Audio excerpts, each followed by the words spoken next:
చాలామందికి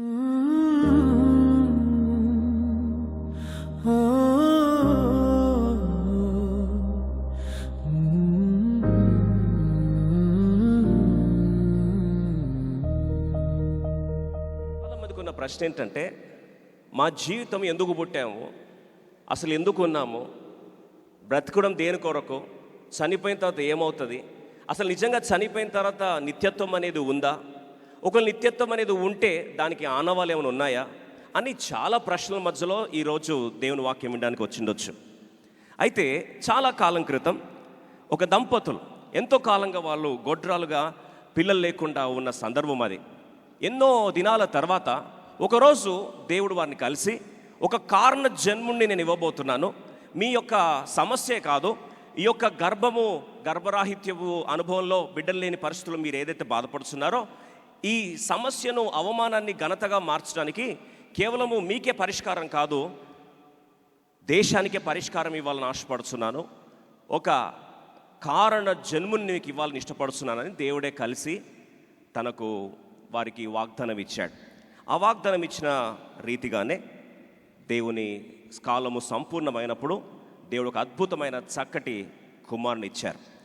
ఆ కుమారుడికి వారు దేవుని మాట ప్రకారము ఆ కుమారుడు కారణజన్మను గుర్తించి ఆ కుమారుడికి సూర్యప్రకాష్ అని పేరు పెట్టారు.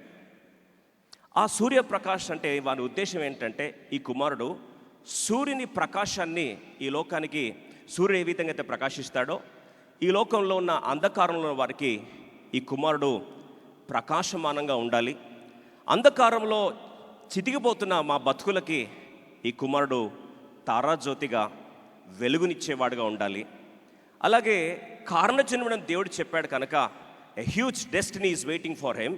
కాబట్టి ఈ గమ్యస్థానాన్ని నెరవేర్చే క్రమంలో ఈ కుమారుడు చితికిపోయిన బ్రతుకుల్లో ప్రకాశాన్ని ఇవ్వాలని చెప్పి సూర్యప్రకాష్ అని పేరు పెట్టారు. ఈ కుమారుడి మీద ఎన్నో అంచనాలు, గర్భంలో మొదటి శ్వాస పీల్చుకోక మునిపే దేవుని ఉద్దేశాలు ఈ బిడ్డతో ముడిపడి ఉన్నాయి. ఇప్పుడు ఆ బిడ్డ పెరుగుచున్నాడు, యవనస్తుడు అవుతున్నాడు. ఈ బిడ్డ కేవలము కొంత కుటుంబాలనే కాదు, చివరికి దేశాన్నే ప్రభావితం చేయబోతున్నాడు, నిత్యత్వాన్ని ప్రభావితం చేయబోతున్నాడని దేవుని వాగ్దానం ప్రకారం వారందరూ నమ్మారు. అయితే ప్రకాశమానంగా పెరగాల్సిన కుమారుడి జీవితంలో తన యొక్క తేజస్సును ఆటంకపరుస్తూ, తన యొక్క ప్రకాశమానమైన జీవితాన్ని భంగపరుస్తూ, ఏ రీతిగా అయితే నిషీది చీకట్లు ఆయనను కమ్ముకున్నాయో, ఆ కమ్ముకున్న అనుభవంలో నిత్యత్వాన్ని ప్రభావితం చేయాల్సిన తన జీవితం ఏ రీతిగా బొగ్గిపాలైపోయిందో, చివరికి ఆఖరిగా a man who failed but didn't leave himself as a failure. A man who failed but didn't leave himself as a failure. ఓడిపోయాడు కానీ ఓటమిగా మిగిలిపోలేదు. మళ్ళీ ఒకసారి ఆలోచించండి. I want to title today's sermon, a man who failed but he was never left as a failure. ఓడిపోయాడు కానీ ఓటమిగా మిగల్లేదు. బహుశా మీరు అనొచ్చు, ఎవరండి సూర్యప్రకాశం చెప్తున్నారు, అసలు ఆ వ్యక్తి ఎవరని ఆలోచిస్తే ఆ వ్యక్తి ఎవరో కాదు, బైబిల్లో మనందరికీ సుపరిచితైన సంసోను. ఆ సంసోన్ యొక్క పేరు మన తెలుగు భాషలో చెప్తే సూర్యప్రకాశం. సూర్యుని వంటి తేజస్సు గలవాడిగా ప్రకాశమానంగా ఉండాల్సిన వ్యక్తి తన జీవితంలో ఒక 5 సమస్యలు, ముఖ్యంగా నాకు ఇవ్వబడిన అంశాన్ని బహుశా మీకు ఆల్రెడీ తెలుసు అనుకుంటాను. ప్రీమ్యారిటల్ ఇష్యూస్ ఇంపాక్టింగ్ ఇటర్నిటీ. నిత్యత్వాన్ని ప్రభావితం చేస్తున్న అంశాలు, ముఖ్యంగా యువకులను వేధిస్తున్న 5 అంశాలను సంసోను జీవితంలో నుండి మీకు పరిచయం చేయాలని ఆశపడుతున్నాను. 5 premarital issues which are impacting our eternity. మన నిత్యత్వాన్ని భంగపరుస్తున్న 5 సమస్యలు. కేవలం సమస్యలే కాదు, వాటి పరిష్కార మార్గాలు కూడా ఈరోజు మీకు పరిచయం చేయాలని ఆశపడుతున్నాను. 5 మోస్ట్ ఇంపార్టెంట్ ఇష్యూస్. వాటికి పరిష్కారాన్ని కూడా ఈరోజు దేవుని సందేశాన్ని వాక్యాన్ని రీతిగా మనందరం పొందుకోవడానికి మనం బయలుదేరదాం. రండి. మొట్టమొదటిగా యవనస్తుల జీవితంలో మనకు 5 సమస్యలు ఎలా మనల్ని వెంటాడుతూ వస్తాయి. మొట్టమొదటిగా న్యాయాధిపతులు 14వ అధ్యాయం, జడ్జెస్ చాప్టర్ 14, అందరం కలిసి మొదటి సత్యాన్ని చదువుకుందాం. న్యాయాధిపతులు 14వ అధ్యాయము 2వ వచనాన్ని అందరం కలిసి చదువుకుందాం. Judges chapter 14 verse 2. Can we all read together please? అందరం కలిసి చదువుకుందామా? న్యాయాధిపతులు 14వ అధ్యాయము 2వ వచనాన్ని కలిసి చదువుకుందాం. మొదటి 2 వచనాలు కలిసి చదువుకుందాం. సంసోను తిమ్నాతునకు వెళ్ళి తిమ్నాతులో ఫిలిస్తీన్ల కుమార్తెలలో ఒక అతను చూచెను. అందరం కలిసి 2వ వచనం చదువుదామా? బైబిల్స్ ఉన్నాయా? పోనీ స్క్రీన్లో రెఫరెన్స్ వస్తుందా అండి? రెఫరెన్స్ వస్తుందా? అలాగే ఒకళ్ళు ఎవరన్నా రెఫరెన్స్ చదవడం కూడా ఒకరికి మైక్ ఇవ్వండి. రైట్. న్యాయాధిపతులు 14వ వచనం అందరం కలిసి చదువుకుందాం. సెకండ్ వర్స్ అందరం కలిసి. అతడు తిరిగి వచ్చి తిమ్నాతులో ఫిలిస్తీన్ల కుమార్తెలలో ఒక అతను చూచి తిని, మీరు ఆమెను నాకిచ్చి పెళ్లి చేయవలని తన తల్లిదండ్రులతో అనగా. 3వ వచనం కూడా అందరం కలిసి చదువుదాం. వారు నీ స్వజనుల కుమార్తెలలోనే కానీ నా జనులోనే కానీ స్త్రీ లేదనుకొని సున్నతి పొందని ఫిలిస్తీన్లలో నుండి కన్యను తెచ్చుకొనుటకు వెలుచున్నావా అని అతన్ని అడిగిరి. అందుకు సంసోను, ఆమె నాకు ఇష్టమైనది గనుక ఆమెను నా కొరకు తెప్పించుమని తన తండ్రితో చెప్పాను. మొదటి సమస్య నా వెనకాల చెప్పండి. నా జీవితం నా ఇష్టం, మై లైఫ్ మై విల్. ఏందంత సైలెంట్ చెప్తున్నారు? బిగర్ చెప్తారా? నా జీవితం నా ఇష్టం. గుర్తుపెట్టుకోండి. ఫస్ట్ ప్రాబ్లం ఏంటండి మంది?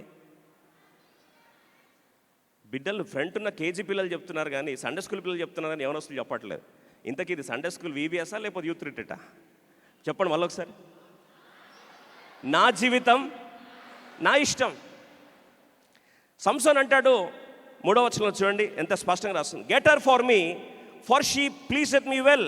నాకు ఇష్టమైంది గనుక ఆమెను నా కొరకు తెప్పించుడి.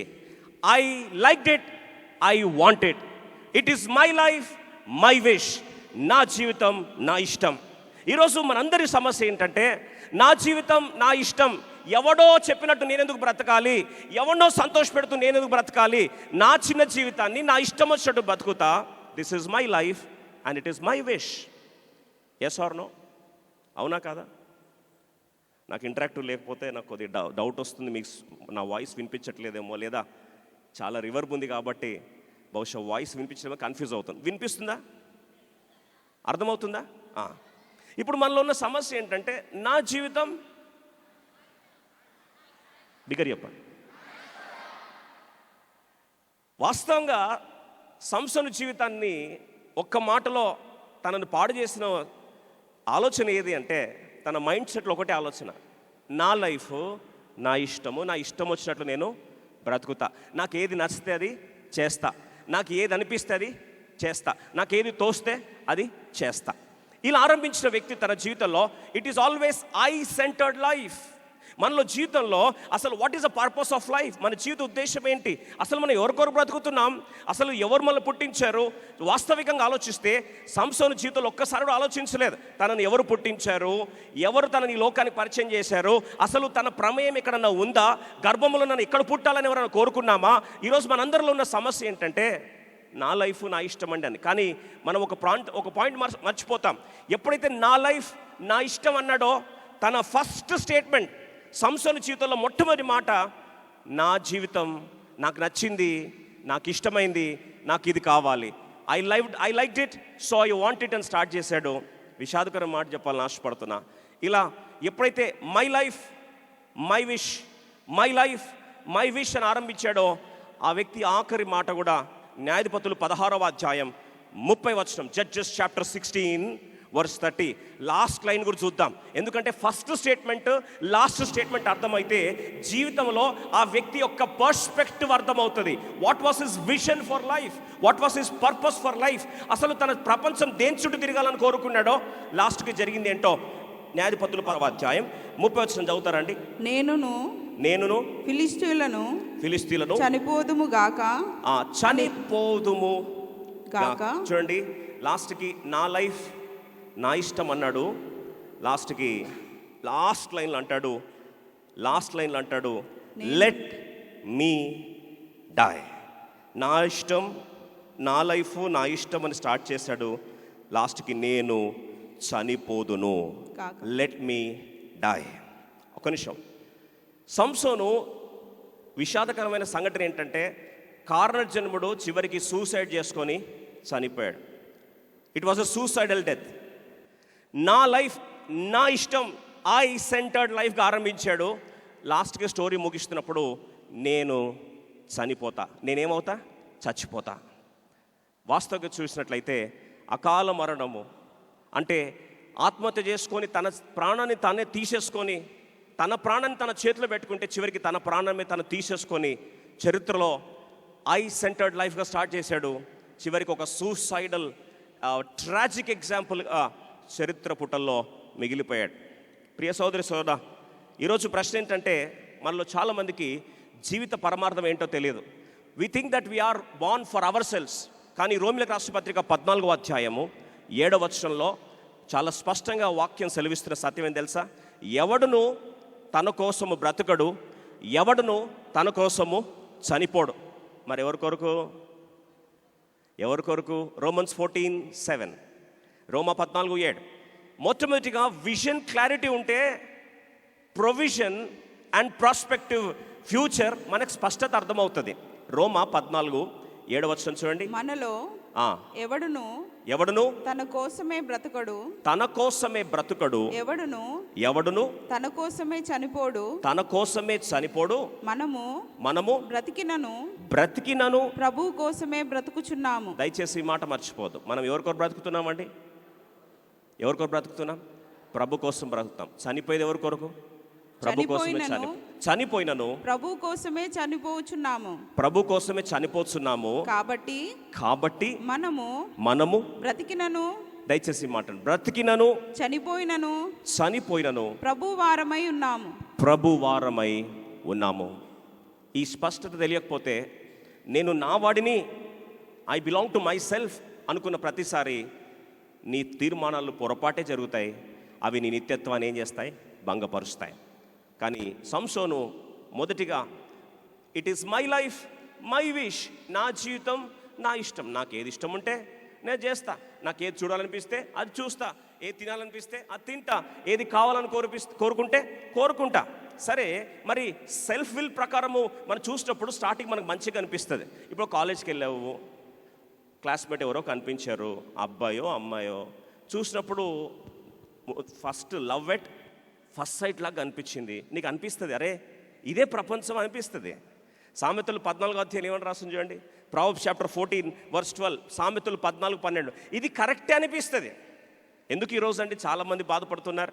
సామెతలు 14:12లో చూస్తే ఒకని ఎదుట సరి అయినదిగా కనపడు మార్గము కలదు, ఒక నడక సరైనదిగా కనపడు మార్గము కలదు, అయితే ఇది మాట అయితే తుదకు అది మరణమునకు త్రోవదీయును, తుదకు అది మరణానికి దారితీస్తాను. చూడండి, స్టార్టింగ్ మనకి ఎలా కనిపిస్తుంది? మంచిగా అనిపిస్తుంది. సెల్ఫ్ విల్, ఇది this is my life my wish అన్నప్పుడు చూడడానికి స్టార్టింగ్లో అది బాగానే కనిపిస్తుంది. కానీ తుదకు ఎక్కడ తీసుకెళ్తుంది అంటండి? మరణానికి దారితీస్తుంది. తిమ్నాతునకు వెళ్ళాడు, చివరికి తన డౌన్ఫాల్ స్టార్ట్ అయితే చివరికి సంసోను ఆఖరిగా తన ప్రాణాన్ని తన చేజేతులారా తీసుకునే పరిస్థితికి వచ్చేసాడు. ప్రియ సోదరి సోదరా, ఎప్పుడైతే మనము దేవుని మహిమ కొరకు జీవించమో మన ఫోకస్ గాడ్స్ గ్లోరీ నుంచి సెల్ఫ్ గ్లోరీకి మారుతుందో, ఎయిదర్ మనమన్నా విగ్రహం చేసుకుంటాం లేదా వ్యక్తులన్నా విగ్రహం చేసుకుంటాం. అంటే దేవుని మహిమ, దేవునికి చెందాల్సిన మహిమను మన జీవితంలో ఫోకస్ డ్రిఫ్ట్ అయితే కొన్నిసార్లు వ్యక్తులకు ఆ మహిమ ఇస్తాం. మన ఫ్రెండ్స్కో, మన బంధువులకో, మనం ఇష్టపడిన వారికో, కొన్నిసార్లు మన ఉద్యోగానికో, లేదా కొన్నిసార్లు మనం ఏదైతే మన జీవితంలో విలువ కడతామో దానికి మనము దేవుని స్థానాన్ని ఇస్తాం. ఇప్పుడు ఇక్కడ సంసోను తన జీవితంలో దేవుని కొరకు బ్రతకాల్సిన వాడు ఎప్పుడైతే నా లైఫ్ నా ఇష్టం అన్నాడో దాన్ని సంతోషపెట్టుకుంటున్న క్రమంలో చివరికి దెలీలా చేతికి తాను అప్పగించుకున్నప్పుడు, ఆ వ్యసనంలోకి వెళ్ళిపోయినప్పుడు అక్కడ ఒక మాట బైబిల్ రాస్తుంది. రండి, న్యాయాధిపతులు 16వ అధ్యాయం 15-16 వచనం. Judges 16:15 and 16. న్యాయాధిపతులు 16వ అధ్యాయము 15-16 వచనాలు అక్కడ కలిసి చదువుకుందాం, అందరం కలిసి చదువుకుందాం. అప్పుడు ఆమె, నా యందు నీకు ఇష్టం లేనప్పుడు నేను నిన్ను ప్రేమించుచున్నానని నీవెందుకు చెప్పుచున్నావు? ఇదివరకు నీవు ముమ్మారు నన్ను ఎగతాళి చేసి నీ గొప్ప బలము దేనిలో ఉన్నదో నాకు తెలియకపోతివని అతనితో ఆనెను. 16వ వచనం చదువుదామండి, అందరం కలిసి చదువుకుందాం. ఆమె అనుదినమును మాటల చేత అతనిని బాధించి తొందర పెట్టుచున్నందున అతడు ప్రాణము విసికి చావగోరను. చూడండి, దేవుని మహిమ నాకు కాదు అన్నప్పుడు ఖచ్చితంగా మహిమ దేవుని నుంచి ఫోకస్ డ్రిఫ్ట్ అయితే ఎవరికైతే మనం ఇస్తామో అక్కడ నుంచి, ఆ ప్రాంతం నుంచి ఖచ్చితంగా ప్రెషర్ అనేది బిల్డప్ అవుతుంది. దయచేసి వినండి, ఇది ప్రాక్టికల్ ప్రాబ్లం. ఎంత ప్రెషర్ బిల్డప్ అయిందంటే అనుదినము ఆయనను ఏం చేస్తుందండి? విసికించని రాస్తుంది. ఇంకా ప్రెషర్ ఎంత బిల్డప్ అవుతుందంటే అటు విడిచిపెట్టుకోలేకపోతున్నాడు, అట్లని చెప్పి హ్యాండిల్ చేయలేకపోతున్నాడు, నో చెప్పలేకపోతున్నాడు. చివరికి ఆ ఇంపాక్ట్ ఎంతగా తనని బాధ పెట్టిందంటే చివరికి చచ్చిపోవాలి అని అనిపించిందంట. ప్రియ సోదరి సోదరా, స్టార్టింగ్లో అన్నీ చూడడానికి బాగానే కనిపిస్తాయి, కానీ చివరికి దేవునికి చెందాల్సిన మహిమ ఫోకస్ డ్రిఫ్ట్ అయితే చివరికి అక్కడ వ్యసనం మిగులుతుంది, విసుకొస్తుంది, తొందరపాటు వస్తుంది. దేవుడి మహిమ లేని ప్రాంతంలో ఎవరికైతే చోటు ఇస్తావో వాళ్ళే నీ పాలిట చివరికి ఒత్తిడికి కారణమవుతారు. ఎంత ఒత్తిడికి వచ్చిందంటే the pressure was so insurmountable that she pressed him daily. చివరికి తన రహస్యం ఏదైతే ఉందో, తన దాచుకుందాం అనుకున్న రహస్యాన్ని చివరికి తను ఏం చేశాండి? చచ్చిపోతే ఇక చచ్చిపోతాను, కానీ నా రహస్యం ఏదో నేను చెప్పేస్తాను. See, there is a sequence, dear brother and sister. దయచేసి ఫ్రెండ్స్ అర్థం చేసుకుందాం. మొదటిగా దేవునికి చెందాల్సిన మహిమను రీప్లేస్ చేస్తే ఆ ప్రాంతం మనకి ఏమవుతుంది తెలుసా? విగ్రహం అవుతుంది. ఏమవుతుందండి? విగ్రహం అవుతుంది. ఆ విగ్రహం నీకు ఏం తీసుకొస్తుంది తెలుసా? ఒత్తిడి తీసుకొస్తుంది. Idol will create pressure. అర్థమేలు చేస్తారా? ప్రెషర్ తీసుకొస్తుంది. ఎంత ఒత్తిడి తీసుకొస్తుంది అంటే ఇంకా చివరికి నువ్వేమైపోతావు? విసిగిపోతావు, ఫ్రస్ట్రేట్ అయిపోతావు, ఫెడప్ అయిపోతావు. మీరు కావాలంటే ఎవరినైనా అడగండి, ఒకరిని విగ్రహం చేసుకున్న తర్వాత ఆ వ్యక్తి వాళ్ళకి, ఆ వ్యక్తో, ఆ ఉద్యోగమో, ఆ వ్యాపారమో, ఏదైతే డబ్బో విగ్రహం చేసుకున్న తర్వాత అది వారికి స్ట్రెస్ ఇస్తుందా లేదా? మీరు వెళ్ళి అడగండి. Yes or no? Yes or no? ఎంత స్ట్రెస్ ఇస్తుందంటే చివరికి ఎంత సంతోషంతో స్టార్ట్ అయ్యావో చివరికి అది నీకు ఏమనిపిస్తుంది? చచ్చిపోతే ఈ దరిద్రం పోతుంది అనే ఫీలింగ్ వస్తుందా లేదు? Yes or no? Very good, అందరు కనెక్ట్ అవుతున్నారు. ఇప్పుడు కొద్ది ఇట్లా వెస్ట్ చెప్తే నాకు సంతోషం అనిపిస్తుంది, అర్థమవుతుంది అని నాకు కాన్ఫిడెన్స్ వస్తుంది. ఎందుకంటే చాలా రివర్బ్ ఉంది ఇక్కడ, చాలా అంటే చాలా రివర్బ్ ఉంది. కాబట్టి స్పష్టత లేకపోతే అర్థం కాని చదువు వ్యర్థం అన్నారు అన్నాడు. కాబట్టి ఎప్పుడైతే స్ట్రెస్ఫుల్గా ప్రెషర్కి వెళ్ళిపోయిందో ఆ ప్రెషర్ లాస్ట్కి ఏం చేస్తుందంటే ఆ వ్యక్తిని ఏం చేస్తుంది తెలుసా అండి? బలహీనపరుస్తుంది. See there is 4 steps. చెప్తారా? మొదటిగా దేవునికి చెందాల్సిన మహిమను కానీ వేరేలకు ఇస్తే అది మనకి ఏమవుతుంది? విగ్రహం అవుతుంది. విగ్రహం నేను ఏం తీసుకొస్తుంది? ఒత్తిడి తీసుకొస్తుంది. ఒత్తిడి నేను ఎక్కడ తీసుకెళ్తుంది? బలహీనపరుస్తుంది. Pressure will make you weak. అయితే మీరు అనొచ్చు, ఒత్తిడి మాకు రాదన్నా. ఒక రిలేషన్షిప్లో మీరు స్టార్ట్ అయితే ఫ్రెండ్షిప్స్ క్యాషువల్గా స్టార్ట్ అవుతుంది. మార్నింగ్ గుడ్ మార్నింగ్, ఏదో జనరల్ క్యాషువల్ కలిసినప్పుడు బాగున్నావా, ఇలా స్టార్ట్ అయిపోయిన రిలేషన్ లాస్ట్కి ప్రతిరోజు మెసేజెస్ స్టార్ట్ అయిన తర్వాత ఈరోజు హాలిడేస్ కదా మనం పలాందరికి వెళ్దామా, లేదా పలాందరికి వెళ్ళి జస్ట్ ఒక డిన్నరే, క్యాషువల్ డిన్నర్, క్యాషువల్గా జస్ట్ అలా అవుటింగ్ వెళ్దాం. అప్పుడు నువ్వేమంటావు అంటే ప్రెషర్ బిల్డప్ అయినప్పుడు నో చెప్పలేవు. ఎందుకు? దాన్ని నువ్వేం చేసుకున్నావు? విగ్రహం చేసుకున్నావు కాబట్టి నువ్వు నో చెప్పలేవు. చివరికి నో చెప్పలేని పరిస్థితిలో చాలామంది, I'm sorry to be very straightforward, విషాదం ఏంటంటే రీసెంట్ జరిగిన సంఘటన చెప్పాలని ఆశపడుతున్నా. ఒక సహోదరి రీసెంట్గా ఆత్మహత్య ప్రయత్నం చేసింది. తన పేరెంట్స్ ఏడ్చుకుంటున్న దగ్గరికి వచ్చారు, బ్రదర్ బిడ్డ సూసైడ్ చేసుకుంది. పీజీ స్టూడెంట్ అండి, ఎంబీబీఎస్ ముగించుకొని పోస్ట్ గ్రాడ్యుయేషన్ జాయిన్ అయింది. సూసైడ్ చేసుకొని చావు బ్రతుకుల్లో ఉంది. నేను ఆ బిడ్డను ఏంటమ్మా సూసైడ్ ఎందుకు చేసుకున్నావు అంటే, అన్నా చెప్పలేనన్న బయటకి. నేను సరే అమ్మ చెప్పక, కానీ సూసైడ్ చేసుకునేంత బాధ ఏమొచ్చింది? ఒక మాట అనింది, అన్నా క్యాజువల్ ఫ్రెండ్షిప్గా స్టార్ట్ అయింది మా రిలేషన్షిప్. చివరికి ఒక వీక్ మూమెంట్లో ప్రెషర్ బిల్డప్ చేస్తే రాత్రి చాట్ చేస్తున్నప్పుడు నీ పిక్ పంపిస్తావా అని అడిగాడు. నేను పంపనని 6 నెలలు పంపలేదన్నా. 6 months నేను పంపలేదు. ప్రతిరోజు అన్నాడు, నా మీద నీకు ప్రేమ లేదా, నేనంటే నీకు నమ్మకం లేదా అని ప్రతిరోజు ప్రెషర్ చేస్తే ఒకరోజు పంపించేశానన్నా. తర్వాత స్టార్ట్ అయింది, బ్లాక్మెయిల్ చేయడం స్టార్ట్ చేశాడు. బ్లాక్మెయిల్ చేయడం స్టార్ట్ చేస్తే దాన్ని కూడా పడ్డానన్నా. కానీ చివరికి తీసుకెళ్ళి ఇంటర్నెట్లో పెట్టాడన్న నా పిక్చర్ని. నేను బ్రతకలేను, నేను చచ్చిపోవడమే నాకు మంచిది. క్యాజువల్గా స్టార్ట్ అయ్యి చివరికి ఎక్కడ దాకా వచ్చిందండి? ప్రాణాలు పోగొట్టుకునే స్థాయికి వచ్చేసింది. మనలో చాలామందికి ఉన్న సమస్య ఏంటంటే ఈ సీక్వెన్స్ ఎట్లా బిల్డప్ అవుతుందా అని ఆలోచిస్తుండొచ్చు. బహుశా ఈరోజు నువ్వు దేవునికి చెందాల్సిన స్థానం ఒకవేళ ఏదైనా వ్యక్తికో, వ్యవస్థకో, వ్యాపారానికో లేదా ఇంకేదానికో ఇచ్చావా, అది చివరికి నీకు ఏది క్రియేట్ చేస్తుంది? ప్రెషర్ క్రియేట్ చేస్తుంది. ఆ ప్రెషర్ లాస్ట్కి ఎక్కడ తీసుకొస్తుంది? నీ బలహీనమైన విసిగిపోయే పరిస్థితికి వచ్చి చివరికి ప్రాణము తీసుకునే స్థితి. అలాగే చూడండి, బ్రదర్స్ బాయ్స్ కూడా ఏం తక్కువ కాదు. ఫ్రెండ్షిప్ అని చెప్పి అరే ఒక్క పెగ్గేయు, ఒక్కసారి వాళ్ళు దమ్ముగొట్టు, ఒక్కసారి అది నీకు వేరే ఫీల్ వేరే ఉంటుంది, ఒకసారి ట్రై చేయి. నేను చేయను రా, నేను దేవుని బిడ్డను రా, నేను యూపీఎఫ్ మీటింగ్కి వెళ్ళొచ్చాను. అరే అందరం మేము కూడా వెళ్ళొచ్చిన వాళ్ళు ఎవరు ఒకప్పుడు, ట్రై చేయి ఒకసారి. కాదురా నేను ఈరోజు వాక్యం విన్నా, నేను చెయ్యను అట్లా. గో ఒక్కసారి ట్రై చేస్తే ఎవరేమీ పడిపోరు. అలా అని చెప్పి నువ్వు మాలో నుంచి వేరే వ్యక్తిగా ఉండిపోతావా? నువ్వు సపరేట్గా ఉండిపోతావా? అయితే వదిలేసారా మమ్మల్ని వదిలేసే. ఎప్పుడైతే ఆ సోషల్ వ్యాలిడేషన్ కావాలని కోరుతావో ఆ ప్రెషర్కి కొన్నిసార్లు స్మోకింగ్ కానీ, కొన్నిసార్లు డ్రగ్స్ కానీ, కొన్నిసార్లు ఆల్కహాల్ కానీ, కొన్నిసార్లు పియర్ ప్రెషర్కి ఏదైతే చేయొద్దని నువ్వు తీర్మానం చేసుకున్నావో చివరికి సహించాల్సిన నీవు ఆ ప్రెషర్కి ఏమవుతావు?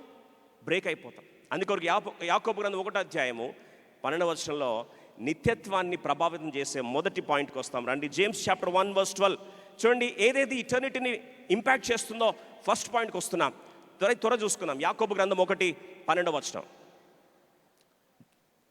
జేమ్స్ చాప్టర్ 1:12 శోధన సహించువాడు ధన్యుడు, అతను. యాకోబు గ్రంథము 1:12 జేమ్స్ చాప్టర్ 1:12 శోధన సహించువాడు ధన్యుడు, శోధన సహించువాడు ధన్యుడు, అతడు శోధనకు శోధనను గెలిచిన వాడై నిలిచిన వాడై ప్రభు తన్ను ప్రేమించు వారికి వాగ్దానము చేసిన జీవ కిరీటం పొందును. దయచేసి వినండి, శోధన సహిస్తే మనకిచ్చే కిరీటం ఏంటి? జీవ కిరీటం.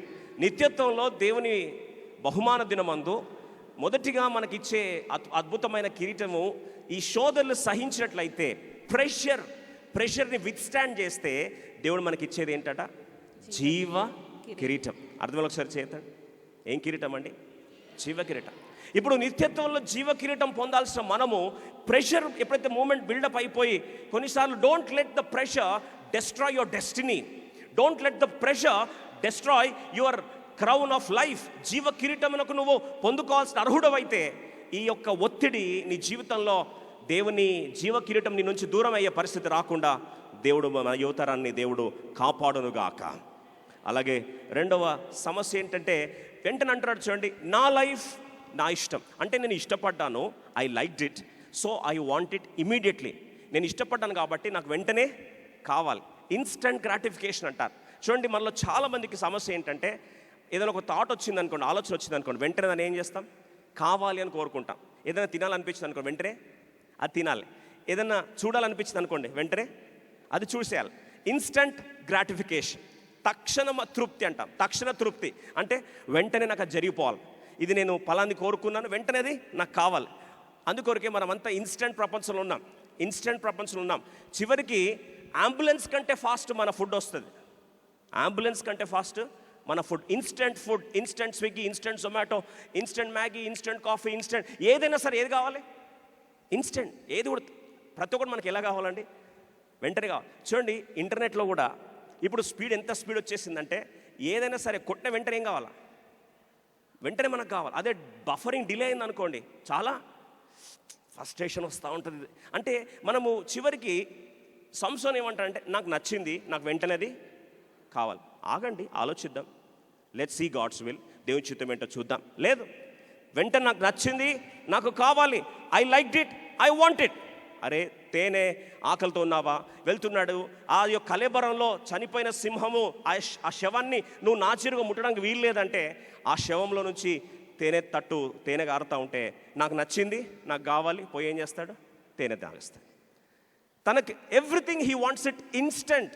ప్రియ సోదరి సోదరు, మన జీవితంలో చాలాసార్లు ఇంపల్స్ కంట్రోల్ ఎప్పుడైతే ఉండదో, సామెతలు 25వ అధ్యాయము 28వ వచనం, ప్రాబ్స్ చాప్టర్ 25 వర్స్ 28. చూడండి, ఎవరికైతే తన కోరికలను అణుచుకోలేడో వాడి పరిస్థితి ఏంటంటే పాడైపోయిన పురమునకు ప్రాకారము లేనట్టుగా వాడి జీవితానికి భద్రత ఉండదు. చదవండి సిస్టర్.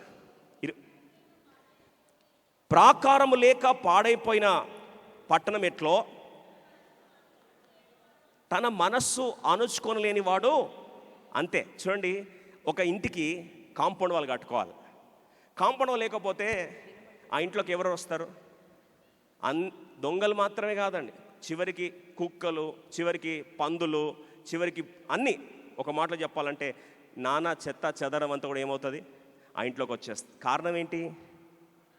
ప్రాకారం లేదు, వాల్ లేదు. అదే రీతిగా ఇన్స్టెంట్గా నాకు ఇది కావాలి, ఆ గ్రాటిఫికేషన్కి అలవాటు పడితే నీ కోరికలను అణుచుకోలేని పరిస్థితిలో ఒక వ్యక్తి ఏమైపోతాడంటే, ప్రాకారం లేని పట్టణం ఎలా పాడవుతుందో వాడి జీవితం ఏమవుతుందంట? పాడైపోతుంది. ప్రియ సహోదరి సహోదరుడు, ఈరోజు అలాంటి పరిస్థితులు ఒకవేళ ఉన్నట్లయితే సంసోను జీవితంలో ఈ 2 ప్రాంతాల్లో ఇంపల్స్ కంట్రోల్ చేసుకోలేకపోయాడు. అది బంధాలు కావచ్చు, అది కొన్నిసార్లు అలవాట్లు కావచ్చు, అది కొన్నిసార్లు ఏదైనా సరే ఐ వాంట్ ఇట్, నాకు నచ్చింది, నాకు కావాలి, వెంటనే నాకు కావాలనే తత్వంలో తన నిత్యత్వాన్ని ప్రభావితం చేసుకొని చివరికి మనలో చాలామంది సహించలేని పరిస్థితిని బట్టి జీవ కిరీటం, నిత్యత్వములో దేవుడు మన కొరకు ఏర్పరిచిన యుగాయుగాలు ఉండేది. చూడండి, ఫర్ ఎవర్ ఉండబోయేది ఈ టెంపరీ దాన్ని బట్టి నిత్యం ఉండేదాన్ని మనం ఏం చేస్తున్నాము? దూరం చేసుకుంటున్నాం. అందుకొరకే తాత్కాలికమైన సంతోషం కొరకు శాశ్వతం ఉండే జీవ కిరీటాన్ని మనం ఏం చేస్తున్నాం? పాడు చేసుకుంటున్నాం. 2వ తలంపుకి వస్తాం. ఇక్కడ యాకోబు న్యాయాధిపతులు 14వ అధ్యాయము. Let's come to the second point. 2వ తలంపుకి వస్తాం. న్యాయాధిపతులు 14వ అధ్యాయము 1వ వచనం. సంసోను తిమ్నాతునకు వెళ్ళి తిమ్నాతులో ఫిలిస్తీన్ల కుమార్తెలు ఒక అతను చూచెను. Second is the issue of the eye. నేత్రాశ యొక్క సమస్య. ఏది నా కన్ను చూసిందో, నా కంటికి ఏది ఇష్టం అనిపిస్తుందో అది నాకు కావాలి అనే తత్వం. ఇంకొక మాటలో చెప్పాలి అంటే it is a problem with our I. Bible సెలవిస్తుంది, నీ దేహమునకు దీపము కన్నే కనుక నీ దేహము, నీ కన్ను తేటగా ఉంటే నీ శరీరం అంతా కూడా వెలుగుమయమై ఉంటుంది అన్నాడు. అంటే ఆలోచించండి, when your I is clean and clear, your entire body will be full of health. మన కన్ను నేత్రం ఎవరైతే తేటగా ఉంటుందో, అంటే చూసే కోణం కరెక్ట్గా ఉంటుందో, అప్పుడు ఆటోమేటిక్గా మన శరీరం అంతా కూడా వెలుగుమయమే ఉంటుంది. అలాగే చూడండి, న్యాయాధిపతులు 16వ అధ్యాయం 1వ వచనం. సంసోను జీవితంలో ఈ 2వ సమస్య శరాబ్ మామూలే, కామన్గా కనిపించేదే. తరువాత సంసోను గాజాకు వెళ్ళి వేశ్యను ఒకతను చూచి, తన సమస్య అంతా కూడా చూపులోనే. ఎప్పుడైతే కన్ను చూడాలనిపిస్తున్నప్పుడు ప్రియ సోదరి సోదర, ముఖ్యంగా మనము ఈ ప్రస్తుతము ఈ యొక్క సోషల్ మీడియా ఎక్స్పోజర్లో ఉన్నాం, మనకు రీల్స్ ప్రపంచంలో ఉన్నాం. ఇట్లా ఏళ్ళు ఎప్పుడు ఇట్లా కలుతూనే ఉంటుంది, అవునా కాదండి? కలుతూనే ఉంటుంది. మనకు రీల్స్లో ఎంతసేపు కూర్చుంటాం కూడా మనకు తెలియదు. How long we sit also we do not know. ఏమనంటే మన సమస్య తెలిసి చివరికి సోషల్ మీడియా వాళ్ళు కూడా ఏం చేస్తారు తెలుసా అండి? ఆటో స్క్రోలింగ్ మోడ్ అని తీసుకొచ్చారు. ఆటో స్క్రోలింగ్ మోడ్ అంటే పాపం మీరు ఏళ్ళు ఎందుకు కష్టపడతారు, ఆటోమేటిక్గా అదేమవుతుంది, నెక్స్ట్ వీడియో, నెక్స్ట్ రీల్, దాని తర్వాత నెక్స్ట్ రీల్. నువ్వు బాగుపడ్డాను కాదు. విషాదం ఏంటంటే మనకు కంటికి ఏది చూడ్డానికి మంచిగా అనిపిస్తుందో, వాటి వెంటనే చూడాలి అనే ఆశ. వీడియో గేమ్స్ కానీ, సోషల్ మీడియా ఎక్స్ప్లోషన్ కానీ, కొన్నిసార్లు మనకు మాట్లాడే మనం చూసే కోణాలు కానీ వెంటనే మన నేత్రాన్ని అణుచుకోవాలని ప్రయత్నిస్తాం. కానీ చాలాసార్లు అందుకొరకే జ్ఞాని అయిన సొలొమోను ప్రసంగ గ్రంథం 1:8 అంటాడు, నా కన్ను చూచుట వలన తృప్తి పొందకుండాది అని. అంటే మన కన్ను ఎంత చూసినా సరే దానికి తృప్తి ఉంటుందండి. మన కంటికి ఎంత చూసినా తృప్తి ఉంటుందా? ఇప్పుడు కొత్త సినిమా ఏదో వచ్చింది కదా, చూశారు అనుకుందాం. ఇప్పుడు మళ్ళీ రేపు కొత్త సినిమా ఇంకోటి రిలీజ్ అయితే నేను చూడను అంటారా? నేను చూసేసానండి, సినిమాలు చూసేసాను, ఇంకా చాలు, జీవితానికి ఎప్పుడు సినిమాలు చూడని అనిపిస్తుందా? కంటికంట జ్ఞాని అయిన సొలొమోను అంటాడు, ఎంత చూసినా సరే దానికి తృప్తి ఉండదంట. కన్ను ఇంకా చూడాలి అని కోరుకుంటుంది. I wants it self to be seen continuously, మాటికి చూడాలని అనిపిస్తూ ఉంటుంది.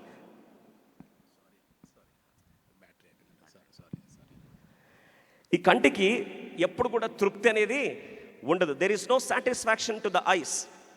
విషాదకరమైన సంఘటన ఏంటంటే, చివరికి సంసోను ఆఖరిగా న్యాయాధిపతులు 16:28 చివరికి ఏ కన్నైతే తనని సంతోషపెడుతుంది అనుకున్నాడో లాస్ట్కి శత్రువు దేని పీకేశారండి?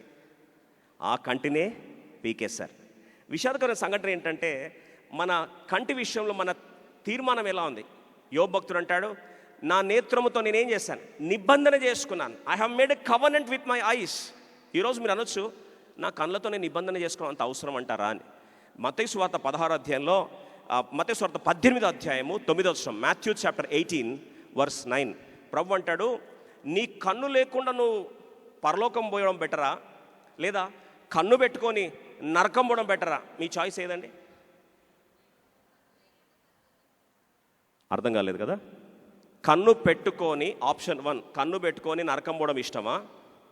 కన్ను లేకుండా పరలోకం పోవడం ఇష్టమా? కన్ను లేకుండా పరలోకం. ప్రభు అన్నాడు, నీ కన్ను ఆటంకపరిస్తే నీ కంటిని ఏం చేయాలంట? పీకేసుకోమన్నా. అంటే ఫిజికల్గా పోయి పీకేసుకోకండి. దాని అర్థం ఏంటంటే, చూడాలి నేత ఆశ అనిపిస్తుందో దాన్ని చంపుకోండి అని అర్థం.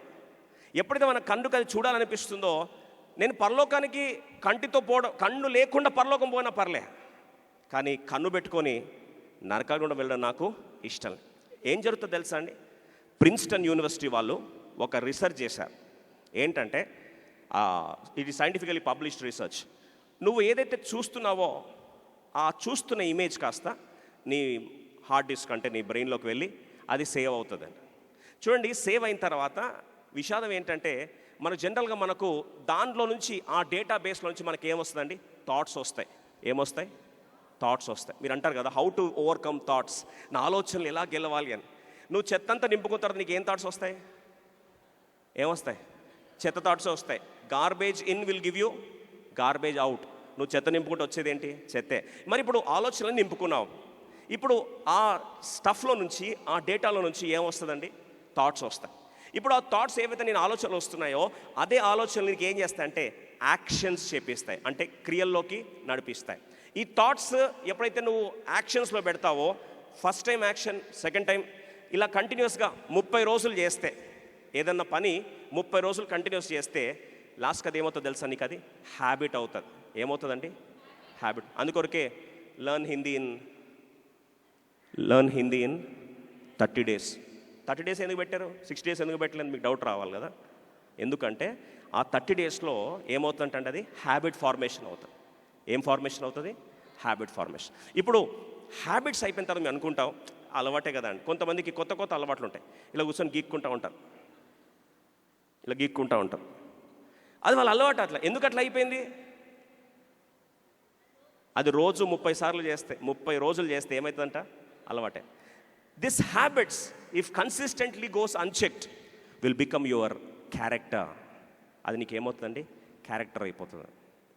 Your character will ultimately lead to your personality, and personality will not change. నీ వ్యక్తిత్వం ఇక మారదు. ఈరోజు విషాదకరమైన సంఘటన ఏంటంటే, మన జీవితంలో మన కంటి విలువను ఎప్పుడు మనం తెలుసుకోం. కొత్త ఐఫోన్ వచ్చింది కదా, కొత్త యాపిల్ కొత్త ఫోన్ ఎంత, నంబర్ ఎంత? 17. ఎంత మెగా పిక్సెల్ అది? అమాయకంగా పెట్టకండి. తెలీదా? 48 మెగా పిక్సెల్ అంట. ఎంత? 48 మెగా పిక్సెల్ ఐఫోన్ కాస్ట్ ఎంత తెలుసా? సుమారు 1,50,000. ఎంత అండి? 1,50,000 రూపాయలు. How much? 1.5 lakhs. అది నువ్వు పాకిస్తాన్లో కొంటే 5 lakhs అంట. ఎంత? 5 lakhs. ఆలోచించండి, 48 మెగా పిక్సెల్ తయారు చేస్తే 1,50,000 పెట్టుకుంటున్నావు కదా. మన కన్ను 576 మెగా పిక్సెల్. ఎంతండి? 576. 48 మెగా పిక్సెల్కే 1,50,000 పెడితే మరి 576కి ఎంత పెట్టాలి? ఎంత పెట్టాలి? విషాదం ఏంటంటే కనీసం ఫోనుకున్నంత విలువ కూడా నీ కంటికి ఇవ్వకపోతే చివరికి నీ కంటిని ఎంత దారుణంగా చూస్తున్నావో ఆలోచించు. We treat our eyes very cheap.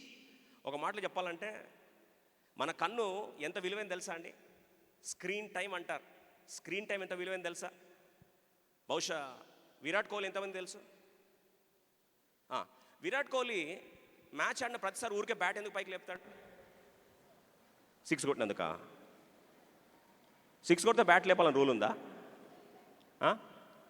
పోనీ సెంచరీ కొడితే బ్యాట్ లేపాలా? ఆల్రెడీ పాపం బ్యాట్ పట్టుకొని బరువై ఉంటాడు కదా, మరి సెంచరీ కొడితే బ్యాట్ కింద పడేయాలి కదా, పైకి ఎందుకు లేపుతున్నాడు?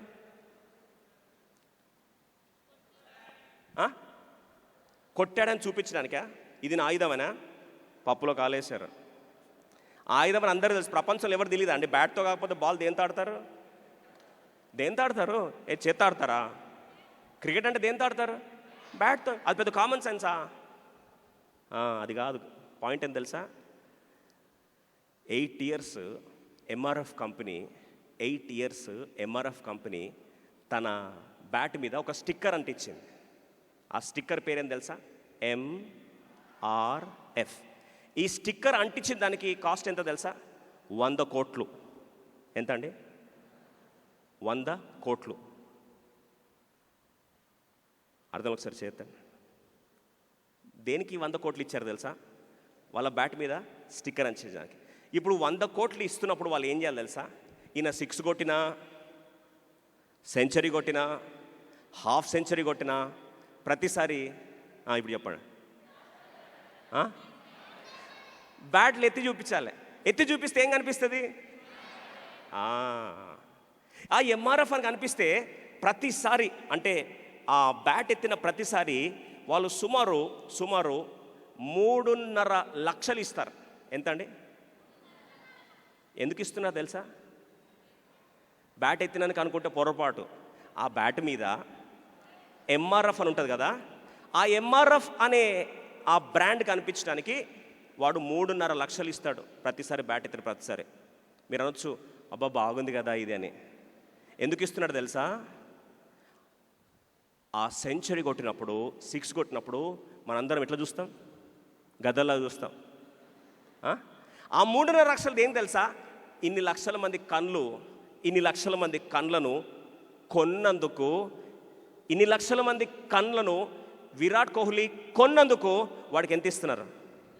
3.5 లక్షలు లేదా 100 కోట్లు. ఇంకొక మాటలో మన కంటిని విరాట్ కోహ్లీ కొంటున్నాడు, మనము కొత్తగా చూడకండి అట్లా. విరాట్ కోహ్లీ మన కంటిని కొంటున్నాడు, మన కంటిని మనము అమ్ముకుంటున్నాం. అర్థం చేతండి. నేను అడుగుతాను, నీ కన్ను అంత చీపా? మేము మ్యాచ్ చూడంలో బ్రదర్ రీల్స్ చూస్తామని తెలుసా? రీల్స్ ఎందుకు కంటెంట్ చేస్తారు తెలుసా? నేను చెప్పాల్సిన అవసరం లేదు. కాంటెంట్ చేస్తే వాళ్ళకి ఏమొస్తుందండి? ఏమొస్తుంది? డబ్బులు వస్తాయి. ఎందుకు డబ్బులు వస్తాయి తెలుసా? ఇంతమంది ఖాళీగా పడున్నారు, వాళ్ళ కళ్ళను మీ స్టఫ్తో కొనండి, వాళ్ళ కళ్ళు అమ్ముకుంటున్నందుకు, మీరందరూ వాళ్ళ కళ్ళను కొంటున్నందుకు మీకు ఎంత ఇస్తాం? కొంత డబ్బు ఇస్తాం. I'm sorry to tell you this. ఈరోజు రీల్స్ కానీ కంటెంట్ కానీ వాళ్ళందరూ కూడా మన కంటిని ఏం చేస్తున్నారండి? కొంటున్నారు. నువ్వేమనుకుంటా తెలుసా? అబ్బా ఫ్రీగా ఇస్తున్నాడు మొత్తం, పాపం ఆ జకర్బర్గ్ చాలా మంచోడు, వీళ్ళు చాలా మంచోడు, ఇన్స్టాగ్రాము తర్వాత ఫ్రీగా అన్నీ నాకు చాలా ఫ్రీ కాదు. ఒక మాట చెప్తానండి, nothing in the world comes free. I repeat this line, nothing in the world comes free. ప్రపంచంలో ఏది ఊరికే. మళ్ళీ మీరు ఏదో లలిత జ్యువెలర్స్కి వెళ్తున్నారు, నాకు తెలుసు మీరు ఇక్కడ ఈరోజు కూర్చున్నారు, కానీ మైండ్ అంతా కూడా డబ్బులు ఊరికే డబ్బులు ఊరికే రావు, ఏది ఉచితంగా రాదు. ఇది నగ్న నిజం. ఎంత త్వర తెలుసుకుంటే అంత మంచిది. నీ కంటిని వాళ్ళు ఏం చేస్తున్నారండి? కొంటున్నారు అంతే. బహుశా ఈ మాట చెప్తే ఆలోచించడానికి బహుశా ఇది బాధాకరంగా అనిపించవచ్చు, కానీ ఒక విషాదకరమైన సత్యము, ఒక నగ్న నిజం ఏంటంటే, ఇప్పుడు మనం వెళ్తున్న ఈ ప్రపంచంలో ఏది ఉచితంగా రాదని తెలిసి కూడా నీ విలువైన కంటిని, నీ విలువైన సమయాన్ని నువ్వు ఎవరికి అమ్మేసుకుంటున్నావు? నువ్వు చూస్తున్న వాటికి అమ్మేసుకుంటున్నావు. ప్రియ సోదరి సోదరా, చివరికి సంసోను ఆ కంటిని అమ్ముకున్నాడు. లాస్ట్కి శత్రువులు ఆ కంటిని ఏం చేశారు? కళ్ళ నుంచి పీకేశారు. నీ కంటితో ఎప్పుడైతే నువ్వు నిబంధన చేస్తావో, ఎప్పుడు కూడా దేవుడిని ఆశ్రయించే రేంజ్ ఎలా ఉంటుందో తెలుసా? యెషయా గ్రంథము 33వ అధ్యాయము 10వ వచనం. Isaiah chapter 33 verse 15. Isaiah chapter 33 verse 15. యెషయా గ్రంథము 33వ అధ్యాయము 10వ వచనం. నువ్వు కంటిని కానీ జాగ్రత్తగా నిబంధన చేసుకుంటే ఈరోజు ఈ కూడికి అయిపోయే లోపల, ప్రవ్వా నా కంటి చీపుగా అమ్ముకోవడానికి కాదు, ఇది ఒక అంగడి వస్తువు కాదు, ఇది విలువైన కంటి నువ్వు నాకు ఇచ్చావయ్యా, ఈ కంటికి నేను విలువ ఇస్తాను, నేను చూసే విషయంలో స్పష్టత నాకు ఉంటుందని నువ్వు కానీ నిబంధన చేసుకుంటే, చదవండి సిస్టర్. నీతిని అనుసరించి నడుచుచు యథార్థంగా మాట్లాడుచు నిబంధన వలన వచ్చు లాభమును ఉపేక్షించుచు లంచము పుచ్చుకొనకుండా తన చేతులు మలుపుకొని హత్య అను మాట వినకుండా చెవులు మూసుకొని చెడుతనము చూడకుండా కన్నులు మూసుకొనువాడు ఉన్నత స్థలమున నివసించును. చాలు. నీ కంటితో నిబంధన చేసుకున్నవాడు ఎక్కడ ఉంటాడండి? ఉన్నత స్థలములో ఉంటాడు. జీవితంలో పైకి రావాలని ఎంతమందికి ఆశ? దేవుడి మాట నెరవేర్చును గాక. కానీ పైకి రావాలంటే నువ్వు నిబంధన దేంతో చేయాలి? నీ కంటితో చేయాలి. కోయిన్సిడెంటల్గా ఈరోజు అక్టోబర్ 2 ఎవరి జన్మదినం? గాంధీ గారు 3 కోతులను పరిచయం చేశాడు. చెప్తారా కోతుల పేర్లు? చెడు చూడొద్దు, చెడు వినొద్దు, చెడు మాట్లాడొద్దు. ఇప్పుడు ఆ 3 కోతులు అక్టోబర్ 2వ తారీఖున మనతో మాట్లాడుతున్న సత్యం ఏంటంటే, ఇది గాంధీ గారు కేవలం ఒక కథలాగా చెప్పాడు, ఈ 3 కోతులు అని చెప్పాడు. కానీ ఓ కోతులారా, మీరు కానీ నిజంగా ఇది చేస్తే మీరు కోతుల్లాగా ఉండరు, దేశంలో ఉన్నతమైన స్థలానికి మీరు వస్తారు. కాబట్టి ఈ మాట దేవుడు మనందరి పక్షాన దేవుడు నెరవేర్చునుగాక. 3rd ఇష్యూకి వస్తాం. ఇష్యూ నెంబర్ 1, నా లైఫ్ నా ఇష్టం. ఇష్యూ నెంబర్ 2, నా కన్ను నా ఇష్టం.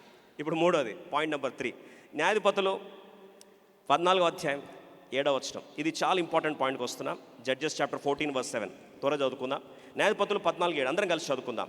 అక్కడ అతడు వెళ్ళి ఆ స్త్రీతో మాట్లాడినప్పుడు ఆమె యందు సంసోనుకు ఇష్టము కలిగెను.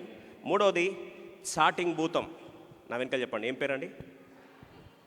చాటింగ్ భూతం. చెప్పట్లే కొంతమంది. పోనీ చాటింగ్ చీటింగ్ అనండి, గుర్తుపెట్టుకోండి. ఇప్పుడు ఆయన కంటిన్యూస్గా ఆ ప్లేస్కి వెళ్ళి ఆమెతో మాట్లాడుతున్నప్పుడు ఆమె యందు ఆయనకి ఏమొచ్చిందంట? ఇష్టం. అంటే ముందు ఇష్టం ఉండేనా? ముందు సామాన్య కొద్దిగా లైకింగ్ ఉండే. ఇప్పుడు లైకింగ్ కాస్త దేనికి వెళ్ళిందండి? లవ్గా మార్చబడింది. లైకింగ్ ఏమైంది? లవ్గా మారింది. లైక్కి, ఇష్టానికి, ప్రేమకి డిఫరెన్స్ ఉందా లేదా? Yes or no? ఇప్పుడు ఎప్పుడైతే ఒక వ్యక్తితో మాట్లాడుతున్నాడో కంటిన్యూస్గా చాటింగ్ చేస్తూ ఉన్నాడో, మీరు అనొచ్చు మాటలు అంటే ఆ దినాల్లో, ఈ దినాల్లో చాటింగ్, కంటిన్యూస్గా చాటింగ్ చేస్తూ ఉండేసరికి బైబిల్ సెలవిస్తున్న సత్యము, అతడు అక్కడికి వెళ్ళి ఆ స్త్రీతో మాట్లాడినప్పుడు ఆమె యందు సంసోనుకు ఇష్టము కలిగెను. See, when he's continuously chatting with her, he started loving her. మనలో చాలామంది సమస్య ఏంటంటే, నేను చాటింగ్ చేస్తే తప్పేంటి అని. చాటింగ్ చేయడం తప్ప కరెక్టా? బ్రదర్స్ ఇంత సైలెంట్గా ఉన్నారు, ఏంటి బ్రదర్ మొత్తం ఈరోజు ఇంత ఘాటుగా వస్తుందని ఫీల్ అవుతున్నారా? చాటింగ్ కరెక్టా తప్ప?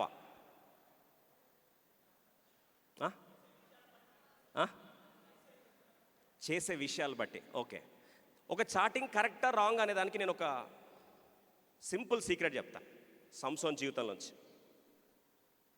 అది కానీ మీరు చేయగలిగితే చాటింగ్ కరెక్ట్, అది చేయలేకపోతే చాటింగ్ ఏంటి? రాంగ్. రండి చూద్దాం. న్యాయాధిపతులు 14వ అధ్యాయం 6వ వచనం. యెహోవా ఆత్మ అతన్ని ప్రేరేపింపగా అతనితో ఏమీ లేకపోయాను. ఒకడు మేకపిల్లను చీల్చినట్లు అతడు దాన్ని చీల్చెను. అతడు తాను చేసినది తన తండ్రితోనైనను తల్లితోనైనను చెప్పలేదు. అలాగే 9వ వచనం, ఆఖరి లైన్, తేనెను తీసిన సంగతి వారికి తెలియజేయలేదు. నువ్వు ఏదైతే చాటింగ్ చేస్తున్నావో అది సంసోను అమ్మకు కానీ నాన్నకు కానీ ఎవరికి చెప్పలేదంట. సీక్రెసీ మెయింటైన్ చేశాడు. ఈరోజు అడుగుతున్నా, అమ్మని పక్కన పెట్టుకొని, నాన్నని పక్కన పెట్టుకొని, లేదా ఇంకొక ఆత్మీయులను పక్కన పెట్టుకొని ఓపెన్గా నీ ఫోన్ ఓపెన్ చేసి వాళ్ళకి నువ్వు చాట్ ఓపెన్ చేసి వాళ్ళకి ఇవ్వగలవా? ఇస్తే గో హెడ్, ఇవ్వలేని పక్షం అయితే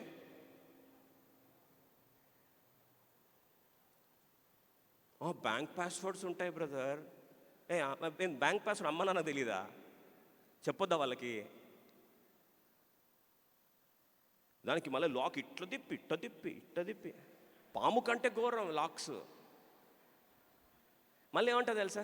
ప్రైవసీ బ్రదర్ ఈ దినాల్లో. ఏం ప్రైవసీ? సంసోన్ లైఫ్లో అదొకటే కొంప ముంచింది. చాటింగ్ ఎప్పుడు చీటింగ్ అవుతుంది తెలుసా?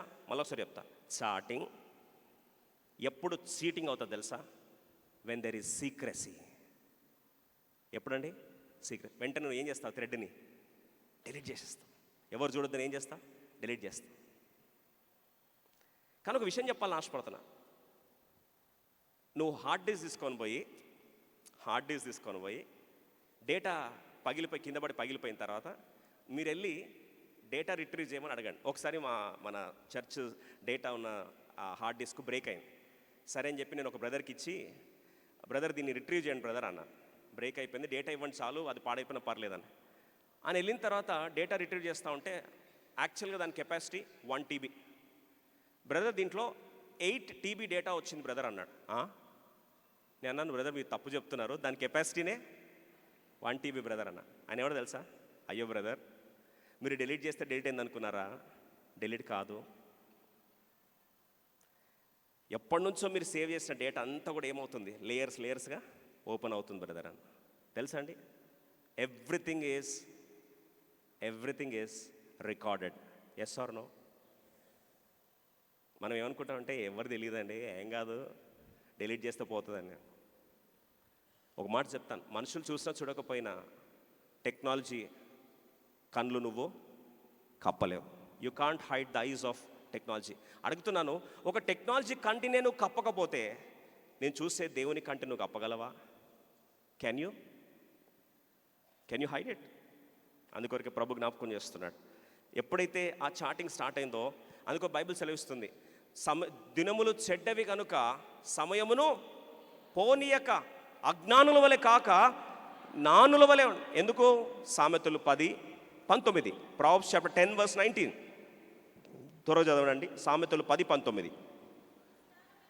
విస్తారమైన మాటల్లో దోషముండక మానదు. చూడండి, మన మాట ఎలా ఉండదు తెలుసా? అవునంటే అవును, కాదంటే కాదు. మళ్ళొకసారి చెప్పండి, మన మాటలు ఎలా ఉండాలి? అవునంటే అవును, కాదంటే కాదు. దీనిపైన ఏదొచ్చినా సరే అది ఎక్కడ నడిపిస్తుందట? పాపం పోయి నడిపిస్తుంది. బహుశా మీరు అనొచ్చు, ఈరోజు ఒక ఎలాన్ మస్క్ మన సోషల్ మీడియాలో ఈ చాటింగ్లకు మనకు అలవాటు పెట్టేసి మనకు అప్పగించేసిన తర్వాత తెలుసా అండి, ఒక మాట చెప్తాను, గంటకు ఎలాన్ మస్క్ ఎంత సంపాదిస్తున్నాడు తెలుసా?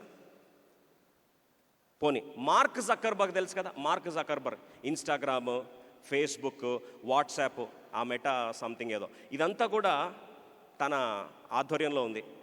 తను స్థాపించి మనకి ఇచ్చిన తర్వాత గంటకి మనం ఆయనకి ఎంత పే చేస్తున్నాం తెలుసా? మనం గెస్ చేయండి, గెస్ చేయండి.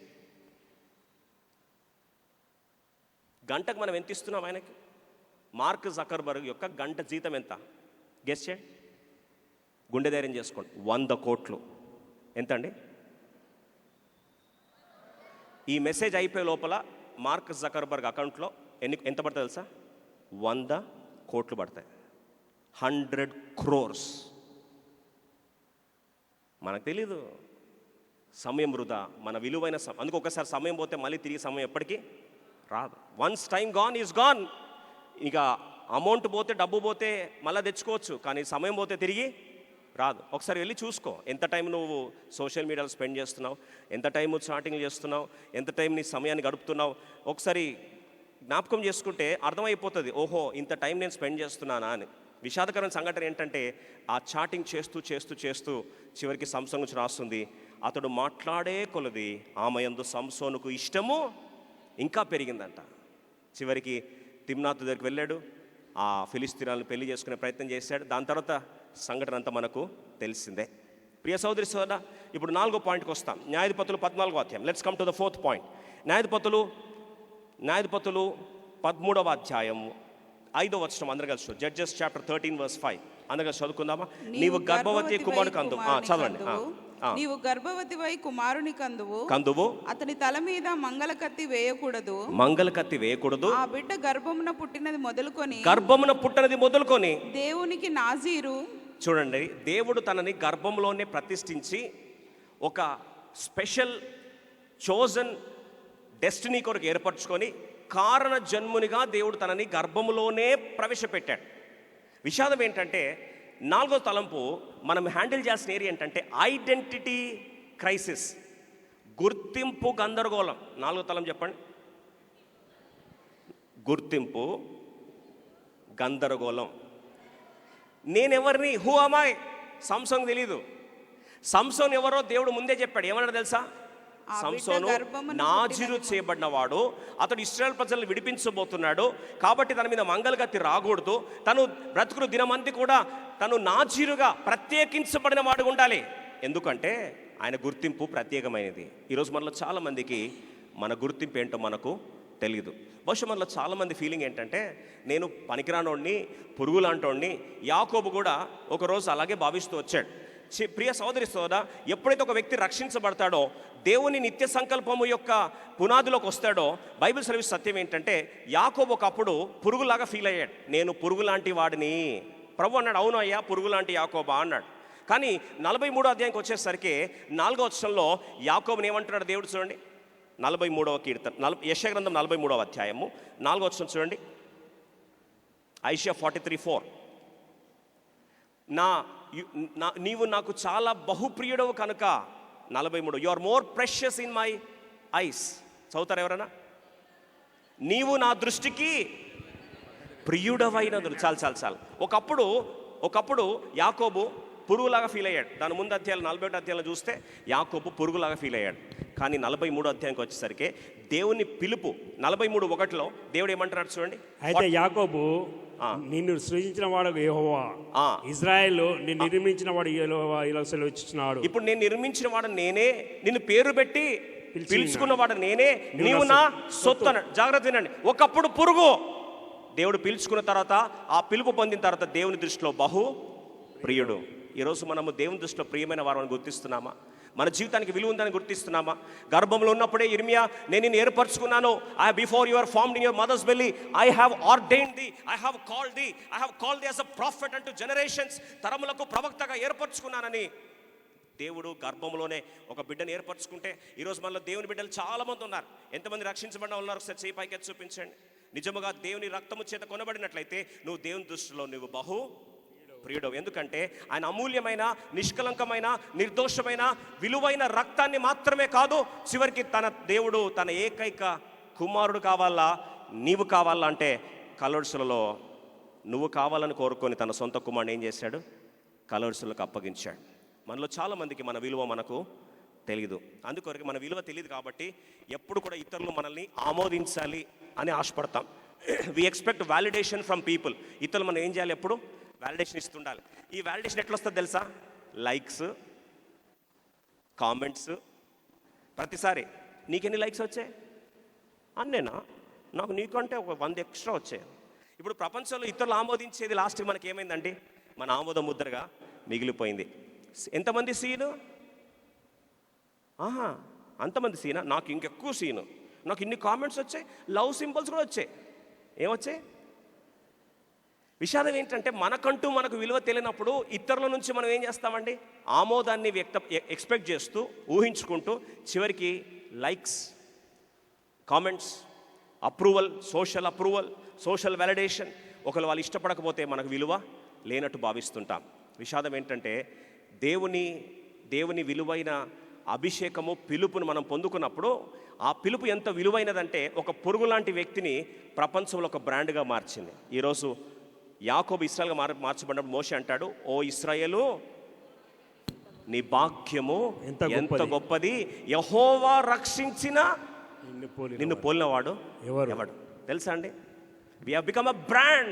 When you are saved by God, you become a brand. ప్రపంచంలో ఒక విలువైన వ్యక్తిగా నువ్వు మార్చబడేది క్రీస్తు విలువైన రక్తం నీ మీద చిందించబడి, నీ మీద ప్రోక్షించబడిన పిమ్మట నీ వాల్యూ ఏమైంది? అమాంతంగా లేచింది. మనలో చాలామంది పిలుపు యొక్క విలువ గుర్తించక, క్రీస్తు రక్తం యొక్క విలువ గుర్తించక ఈరోజు జీవితంతో వృధా చేస్తున్నట్లయితే దయచేసి బాధకర విషయం చెప్పాలని ఆశపడు. మనలో చాలామంది డ్రగ్స్కి, శరీరంలో కొన్నిసార్లు ఆల్కహాల్స్కి, కొన్నిసార్లు మాదక ద్రవ్యాలకి అప్పగించుకొని బాధపడుతున్నట్లయితే ఒక మాట చెప్పాలని ఆశపడుతున్నా.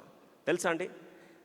మనోవా భార్యని దేవుడు పిలుచుకొని మీ గర్భంలో ఒక ప్రత్యేకమైన నాజీరుని మీకు ఇవ్వబోతున్నాను, కారంజను ఇస్తున్నాన్నప్పుడు ఆ తల్లికి ఇన్స్ట్రక్షన్ చెప్పాడు. ఏమని తెలుసా? You should not drink strong wine, you should not drink strong drinks. Alcohol related ఏది తాగొద్దు, ద్రాక్ష రసం కూడా ముట్టొద్దు. ఎవరికిది? సంసోన్కే కాదు, సంసోన్ యొక్క తల్లికి. ఒక మాట చెప్పాలని ఆశపడుతున్నా. ఎందుకు తెలుసా?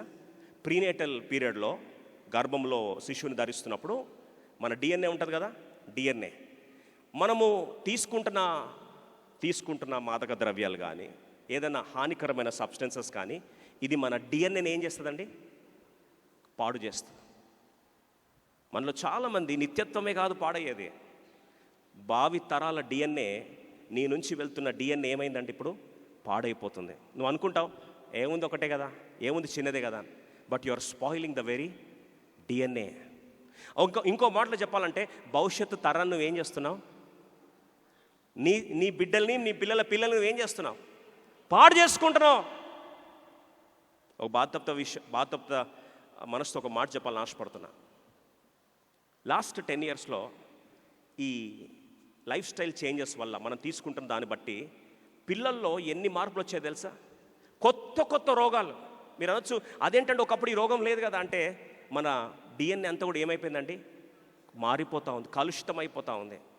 ఈరోజు విషాదకర సంఘటన ఏంటంటే, మనం ఏంటో విలువైన వారని తెలియక, మన భవిష్యత్తు విలువైందని తెలియక, మనము నాజీరు చేయబడిన వారం, ప్రత్యేకించబడిన వారమని తెలియక ఈరోజు fashion, likes, hero fan following, వాళ్ళ బట్టి మేము చేయాలి, వాళ్ళ బట్టలు వేసుకుంటే ఈ బట్టలు వేసుకోవాలి, వాళ్ళు ఇలా చేస్తే ఇలా చేయాలి, మాకు గుర్తింపు కావాలి, ప్రేమ కొరకు కొట్టుకుంటున్నారు.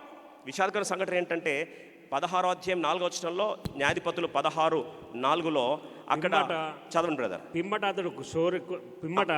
పిమ్మట అతడు షోరేకు లోయలోనున్న దెలీలాను స్త్రీని మోహింపగా, ఇంగ్లీష్లో రాస్తుంది, he loved a woman in the valley of Sorek. చూడండి, మిస్ప్లేస్డ్ వ్యాలిడేషన్.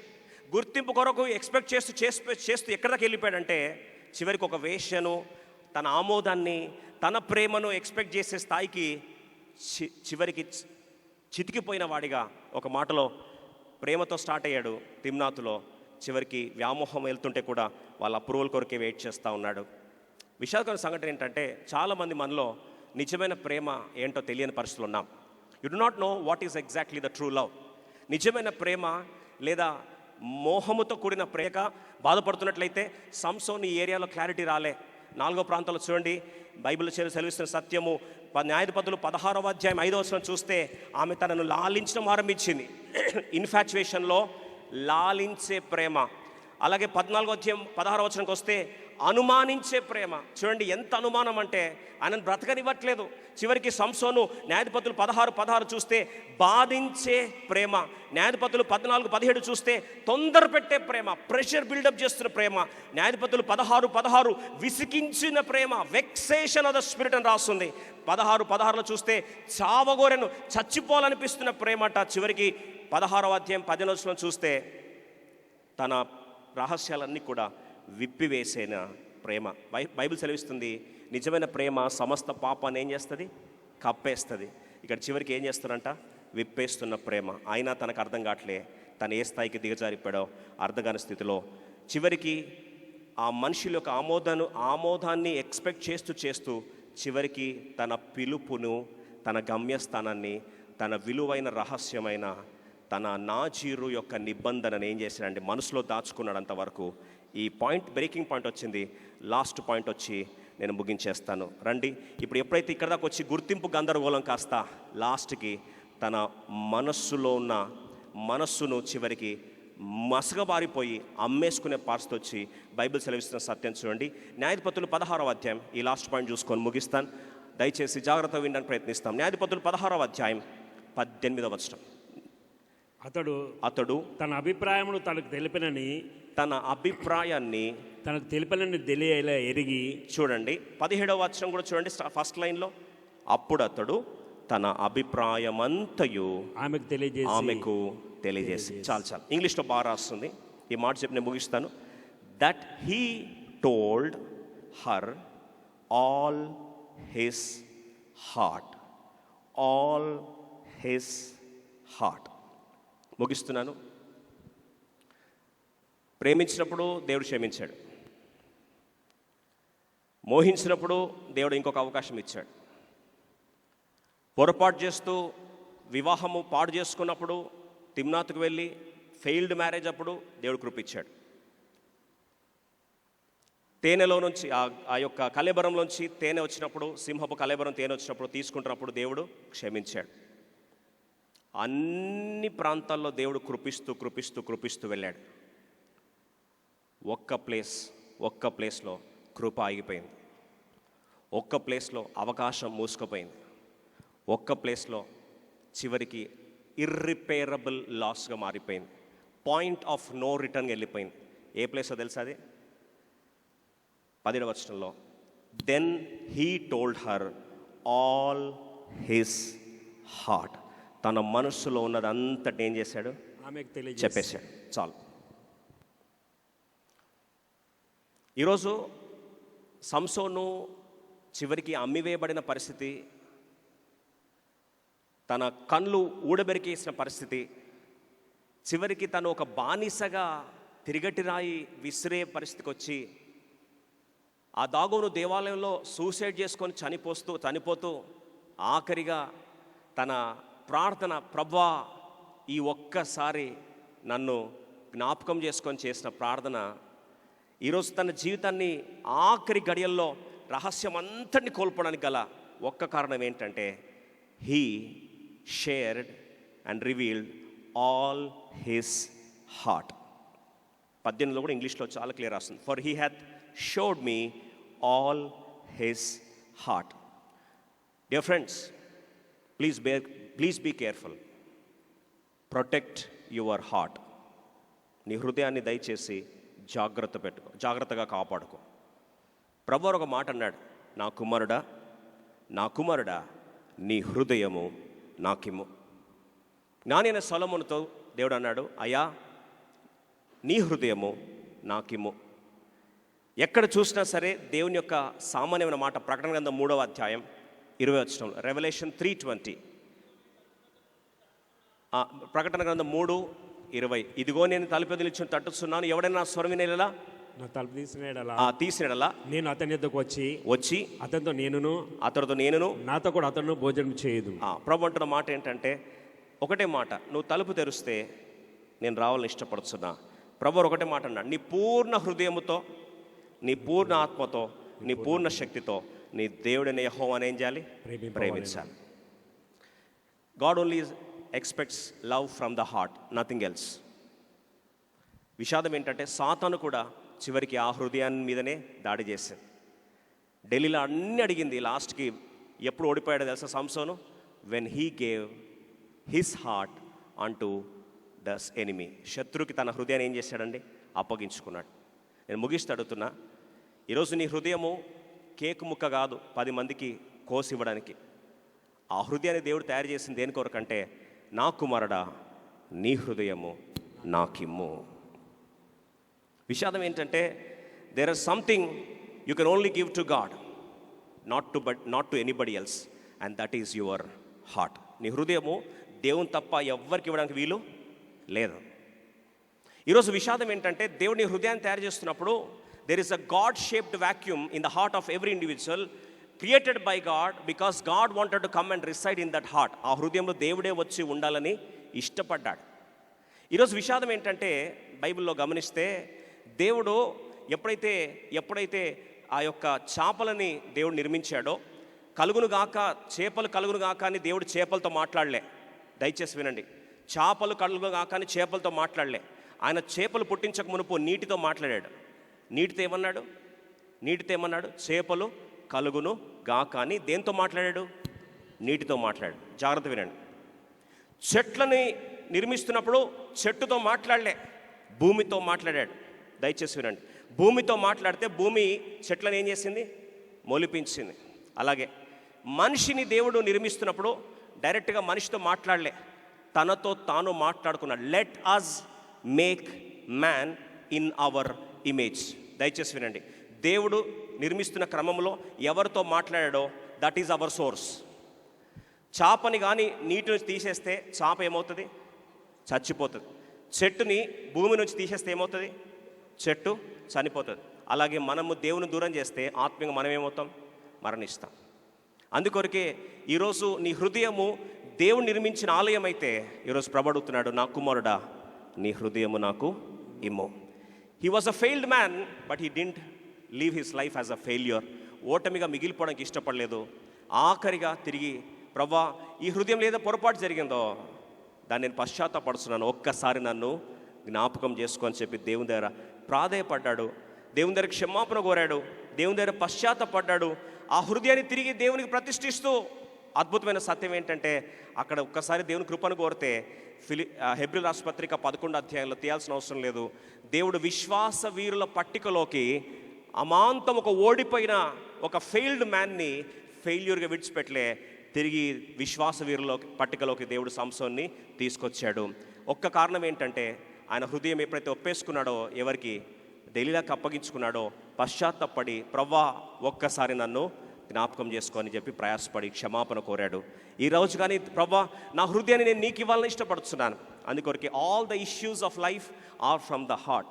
నీ హృదయాన్ని కనుక కాపాడుకోగలిగితే ఈరోజు నీ the core you if you can give it to God, that is where your blessing begins.